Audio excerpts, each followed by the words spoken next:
Bismillahirrahmanirrahim. Assalamualaikum warahmatullahi wabarakatuh. Alhamdulillahirabbil alamin. Assalatu wassalamu ala asyrofil anbiya'i wal mursalin wa ala alihi wa ashabihi ajma'in amma ba'd. Teman-teman mahasiswa ilmu hadis yang saya banggakan, alhamdulillah pada kesempatan kali ini kita akan lanjutkan kembali perkuliahan kita pada mata kuliah seminar proposal ya. Materi untuk kali ini ada agak sedikit berbeda ya, karena ini materi tambahan ya. Dulu kalau teman-teman masih ingat di awal, waktu pertemuan pertama ada materi inti, ada materi tambahan. Nah, ingin saya sampaikan satu materi tambahan ya, terkait transliterasi. Ya. Ada beberapa materi tambahan lagi yang nanti rencananya akan saya berikan ya, tapi insya Allah di pertemuan-pertemuan lain. Ini hanya apa ya, mungkin bukan bagian utama dari skripsi, tapi ini bagian penunjang yang tidak boleh diabaikan.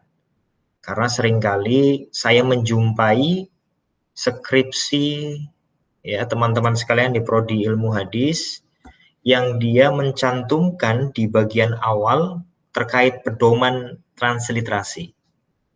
Tapi setelah saya baca skripsinya ya, tidak ada satupun pedoman itu yang kemudian diaplikasikan dalam skripsi itu ya. Nah, jadi untuk apa dipasang di awal gitu ya?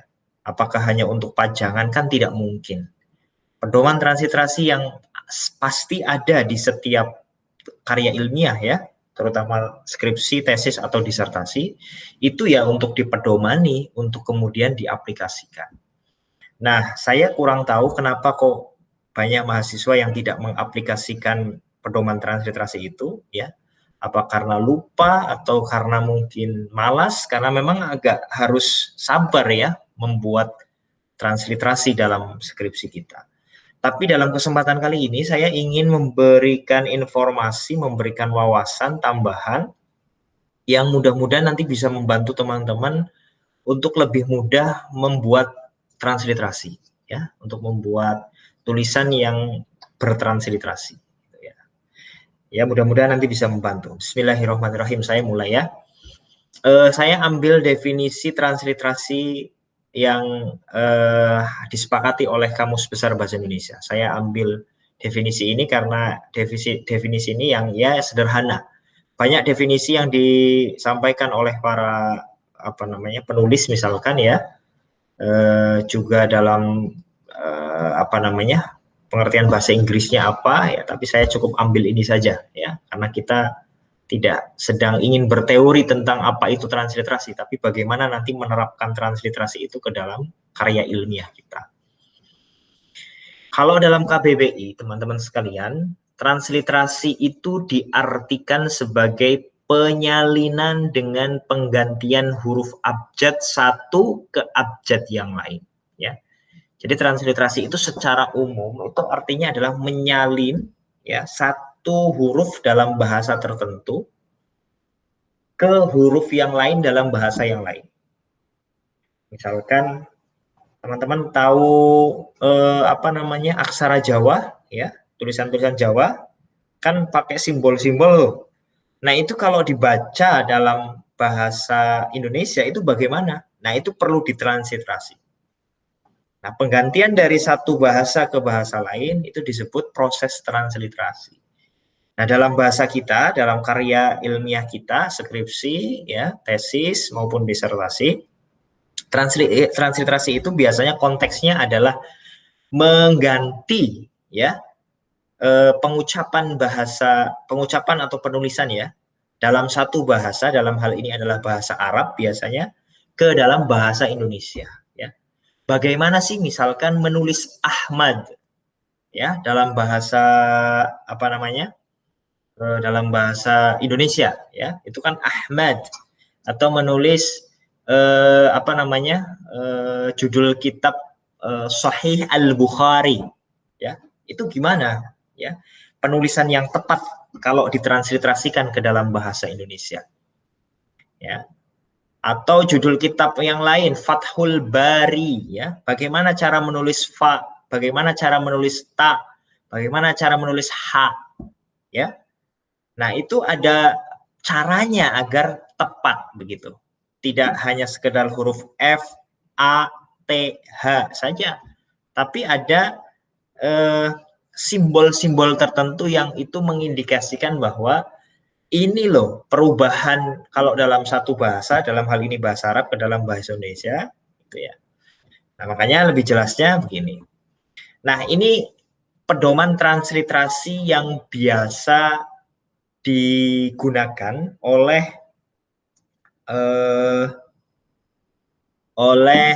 mahasiswa-mahasiswa kita, khususnya di prodi ilmu hadis. Dan ini saya kira di FAI itu umumnya menggunakan pedoman transliterasi ini, yaitu pedoman yang dikeluarkan oleh keputusan bersama Menteri Agama dan juga Menteri Pendidikan dan Kebudayaan. Apa ada pedoman transliterasi yang lain? Ada. Ya, jadi pedoman transliterasi yang lain selain itu ada. Ya, nanti saya tunjukkan. Saya ingin sampaikan dulu pedoman transliterasi yang biasa kita gunakan. Ya, jadi pedoman transliterasi ini itu kalau di prodi kita, ya, biasanya umumnya itu digunakan oleh prodi ilmu hadis dan prodi sastra Arab, bahasa dan sastra Arab. Karena dua prodi inilah yang sering menggunakan literatur dari bahasa Arab. Ya, di prodi PA atau perbankan syariah saya kira menggunakan ini juga tapi sedikit, ya, karena tidak semua literatur-literatur di prodi bahasa di prodi perbankan syariah atau di prodi perbankan syariah atau di PAI itu menggunakan bahasa Arab. Tapi di ilmu hadis atau di bahasa sastra Arab itu biasanya skripsinya di awal ada pedoman transliterasi, yang ditulis di sana adalah pedoman transliterasi ini. Ya. Oke, kita lihat satu persatu, ya. Kita lihat satu persatu. Huruf alif, ya, itu memang tidak ada lambangnya. Kalau huruf ba itu kalau kita tulis dalam huruf Latin itu jadi B, huruf B saja. Kalau huruf ta itu menjadi huruf T saja. Huruf ta itu jadi huruf S tapi ada titiknya di atas, ya. Jadi huruf S kemudian tambah titik di atas itu adalah bentuk transliterasi dari huruf ta. Jadi kalau kita mau menulis misalkan kalimat sabit, ya, nama sabit, berarti S titik atas kemudian A, ya, A-nya juga panjang, nanti A panjang bagaimana nanti akan saya jelaskan, ya. BIT sabit gitu, ya. Kalau ditulis hanya S A BIT secara penyebutan mungkin betul sabit, tapi secara kaidah pedoman transliterasi itu keliru, ya, karena huruf ta itu kalau ditransliterasi menjadi S titik atas gitu. Kemudian kalau yang kalau yang jim itu huruf latinnya J, ya. Kalau yang H itu kalau ditulis dalam huruf Latin jadi H titik bawah, ya. Oke, ya. H titik bawah. Kemudian kalau ho itu KH. Kalau dal itu huruf D, kalau za, ya, kalau misalkan kita mau menulis dzurriyah, ya, maka Z titik atas U, lalu R-nya double, I, ya, Y-nya double, A, H, dzurriyah, gitu, ya. Lalu kemudian ro itu jadi R, kemudian za jadi Z, sin jadi S, ya. Jadi kalau kita hanya menulis S saja biasa itu sebenarnya bentuk perubahan dari atau bentuk transliterasi dari huruf sin dalam bahasa Arab, ya. Kalau shin itu gimana? Shin itu SY, ya. Kalau di pedoman transliterasi Kementerian Agama dan Kementerian Pendidikan Kebudayaan shin itu SY. Tapi nanti kalau dalam dalam pedoman transliterasi yang lain, ya, Shin itu bukan SY tapi SH ya, nanti akan kita lihat. Tapi tidak perlu bingung ya. Jadi pedoman transliterasi yang kita gunakan itulah yang harus kita aplikasikan. Ya, kalau kita menggunakan ini ya sudah ini saja. Lalu short itu bagaimana? Short itu dengan S titik bawah, ya. Bot itu dengan D titik bawah. Po itu dengan T titik bawah. Zo itu dengan Z titik bawah. Ain bagaimana? Ain itu hanya tanda koma di atas ya. Komanya pun kebalik gitu ya. Itu ain. Kalau ghain itu bagaimana? Dalam pedoman ini ditulisnya menggunakan kata G saja. Jadi kalau kita kita mau menulis kata minal ghaib ya, maka gaibnya itu ditulis GAIB, gaib. Ya, gaib. Ada yang pedoman lain menggunakan GH ya, GH. Kemudian yang huruf fa itu menggunakan huruf F. Lalu kemudian qaf itu menggunakan huruf Q.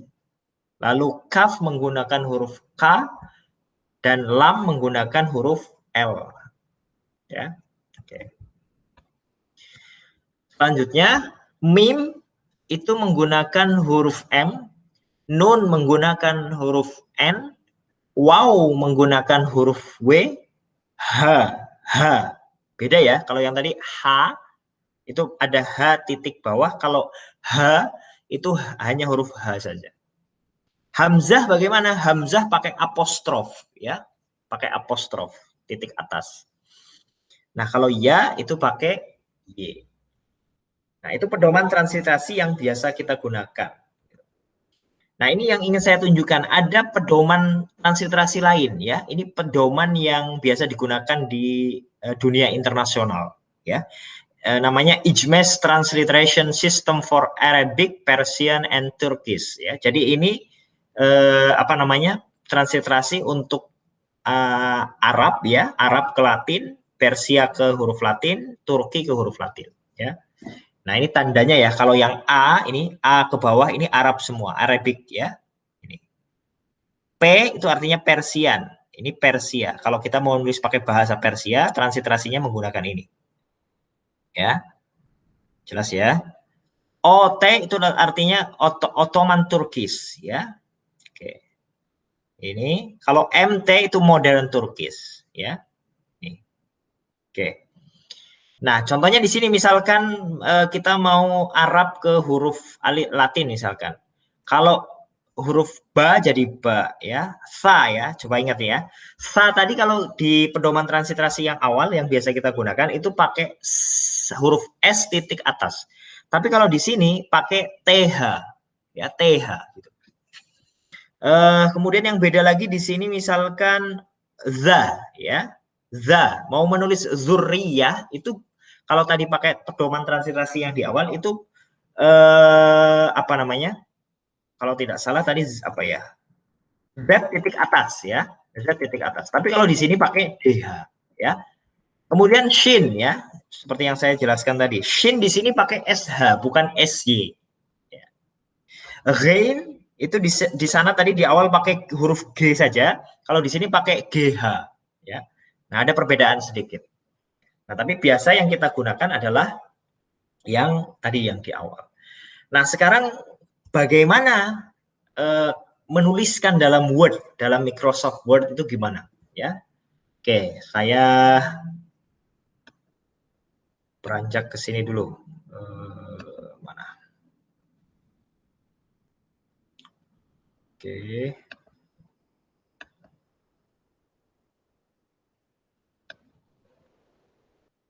Oke, mudah-mudahan tampak ya.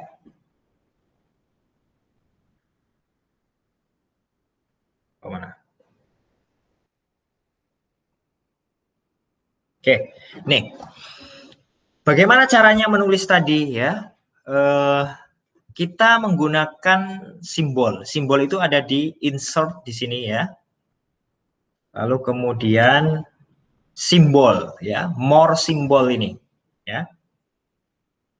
Teman-teman masih ingat tidak apa saja tadi yang menggunakan simbol ya? Misalkan kita apa namanya? Huruf dengan titik di bawah ya, misalkan. Huruf apa saja tadi yang ini? Ya, ini ya misalkan T titik bawah itu untuk huruf to ya. Jadi yang pertama kita lakukan adalah klik di sini lalu insert ya. Lalu close dulu untuk kita lihat hasilnya. Jadi begini ya. Nih. Oke, mudah-mudahan terlihat.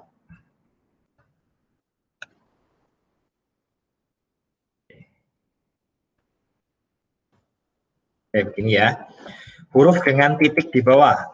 Titik bawah itu artinya po ya, po. Lalu kemudian sama masih huruf to tapi yang kecil sekarang. Ya. Insert ya. Lalu apa lagi? Huruf apa lagi yang kita simbolnya di bawah? H ya. Huruf H. Sebentar.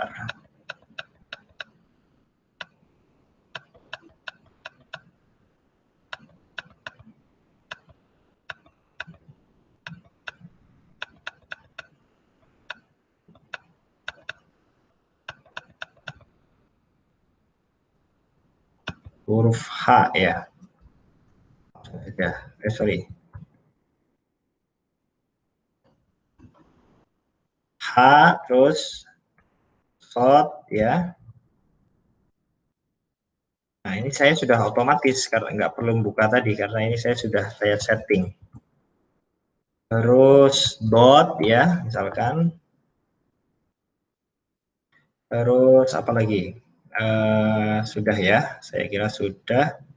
Sekarang huruf dengan titik di atas. Oke.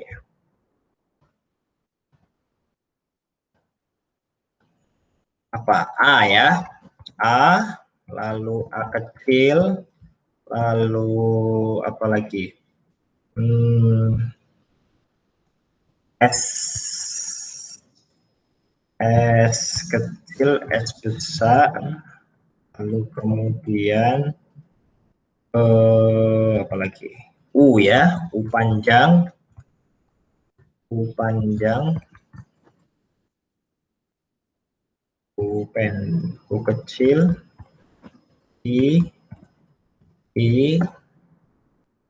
terus apa lagi? Apa ya? T tadi sudah semua ya. Short dot. Oke. Oke, saya kira sudah ya. Ini teman-teman, saya pengen memberikan satu short key ya, jalan pintas biar teman-teman tidak perlu tadi membuka simbol satu-satu begitu ya. Saya kira ini sudah semua ya. Oke. Nah, gimana sih biar kita bisa menulis T titik bawah ya, atau T titik bawah ini yang kecil ya, H titik bawah begitu, dengan cara otomatis ya.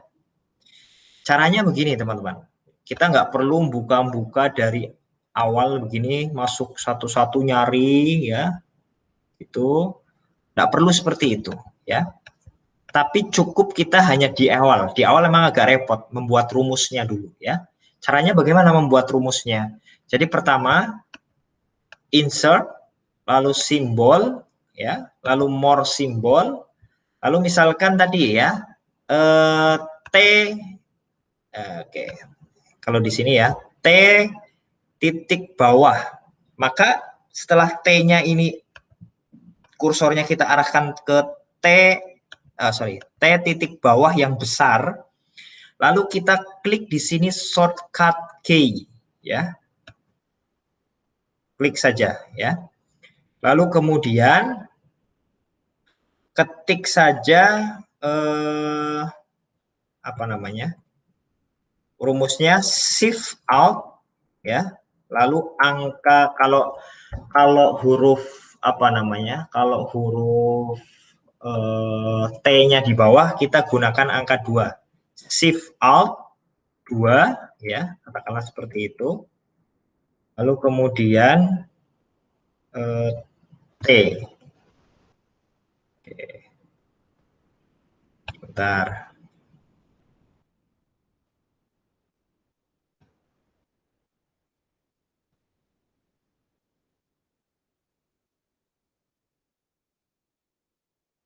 Oke, saya ulangi lagi ya. Ini karena punya saya sudah tersetting, jadi ini agak bingung. Oke, huruf ulangi ya. T dengan titik di bawah. Pencet short key ya, lalu kemudian ketik saja shift alt secara bersamaan dengan angka 2 ya. Lalu klik shift T ya. Jadi gitu ya. Lalu di assign. Nah, setelah itu karena ini saya sudah tersetting, jadi tidak saya assign, tapi teman-teman nanti ketika mencoba di assign ya, lalu close ya, lalu dilihat hasilnya, ketik shift alt secara bersamaan angka 2 ya, lalu T. Nah, itu otomatis ya. Begitu juga T yang kecil. T yang kecil itu kita menggunakannya, diarahkan dulu ya hurufnya ke T yang kecil, lalu dibuat shortcut key ya. Klik di sini shift alt angka 2 lagi, lalu tanpa shift tapi huruf langsung T. Nah, terus assign. Lalu close ya. Oke. Maka kalau dicoba kita ketik shift alt secara bersamaan, kemudian angka 2, lalu ketik huruf T, maka akan keluar T titik bawah tapi huruf kecil ya. Lalu kemudian yang H bagaimana? Yang H sama prosesnya. More simbol, lalu kemudian kita cari H yang ada titik bawahnya ya. Nah, ini misalkan H titik bawah besar ya, H huruf besar titik bawah. Sama, shortcut K, lalu kemudian kita masukkan shift alt 2, lalu shiftnya ya, dan juga huruf H. Lalu assign, ya jangan lupa di assign kalau teman-teman belum tersetting, karena punya saya sudah tersetting maka nggak perlu saya assign. Assign, lalu close, ya, cancel ke sini, lalu kita coba shift alt, ya, kemudian angka 2, lalu shift H, nah, maka akan keluar seperti itu. Nah, sekarang kalau yang H kecil, kemudian titik bawah, bagaimana caranya? Kita cari huruf itu, ya, H kecil dengan ada titik bawahnya, maka diarahkan ya, ini sampai warna biru ini.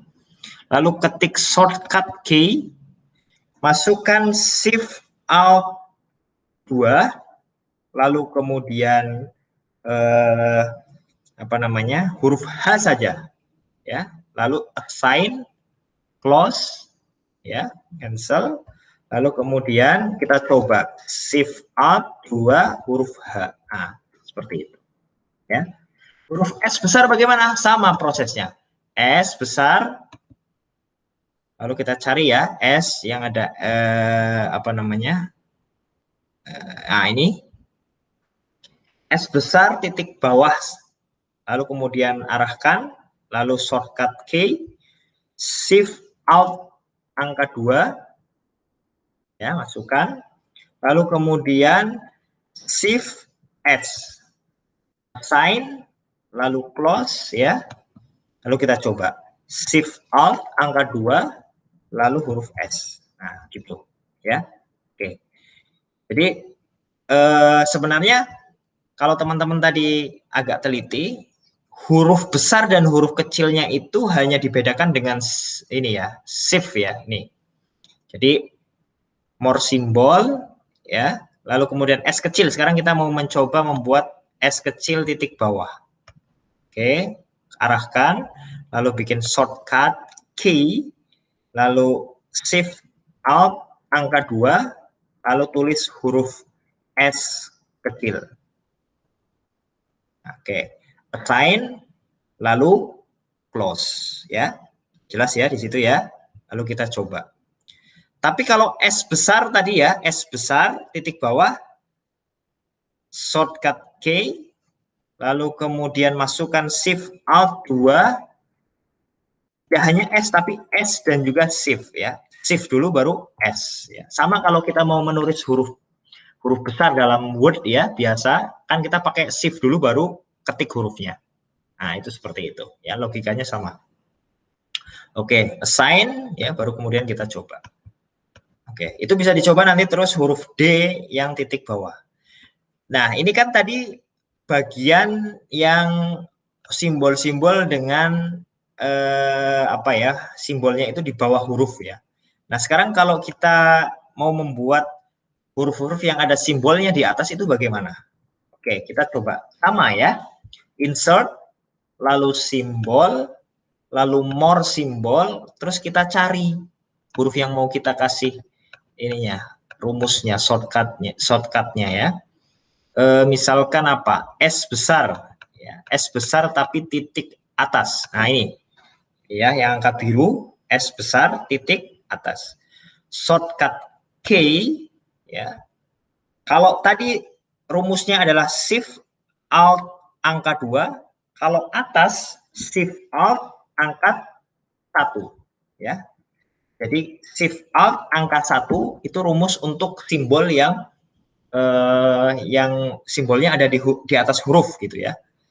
Nah, kalau ini tadi sudah ya, Shift Alt angka 1, lalu kemudian kalau ini S besar maka didahului dengan Shift dulu. Shift baru ya, pencet Shift lalu kemudian S gitu. Assign lalu close, kita uji coba. Shift Alt angka 1 lalu ketik Shift S. Jadi ya, gampang. Jadi tidak perlu nanti masuk ke simbol nyari satu-satu, enggak ya. Jadi kalau nanti kita sudah membuat menjadi gampang. Lalu S kecil misalkan sama, diarahkan ke S kecil tapi titiknya di atas, diarahkan hurufnya ke sini sampai ini ya, kotaknya warna biru. Shortcut K, lalu ketik Shift Alt angka 1 huruf S. Assign, kemudian close ya, lalu dicoba ya, gitu ya. Kemudian huruf U misalkan, U huruf besar, ada tandanya celeret ya, celeret, tanda celeret di atasnya. Oke, kita cari mana. Nah, itu kan kalau nyari satu-satu lama, tapi kalau untuk bagian awal ya kita hanya nyari di pertama saja lalu kita buat rumusnya. Insya Allah ini nanti bisa bermanfaat biar teman-teman tidak terlalu lama ya. Oke. U-nya kita pilih dulu sampai berwarna biru, lalu shortcut K ya. Shift Alt angka 1 ya, kemudian klik Shift lagi lalu huruf U. Assign lalu close. Setelah kita coba ya, mari kita coba Shift Alt angka 1 kemudian Shift U ya. Ulangi ya, Shift Alt angka 1 lalu kemudian Shift U. Shift U. Shift U. Oke, gitu. Nah, itu nanti bisa diterapkan di huruf-huruf yang ada simbolnya ini. Maka kalau kita mau menulis cepat ya, misalkan mau menulis apa? Sahih Al-Bukhari ya, malah ini cepat rumusnya ya, shift out ya, karena S-nya di S titik bawah maka 2 ya, sahih ini ya,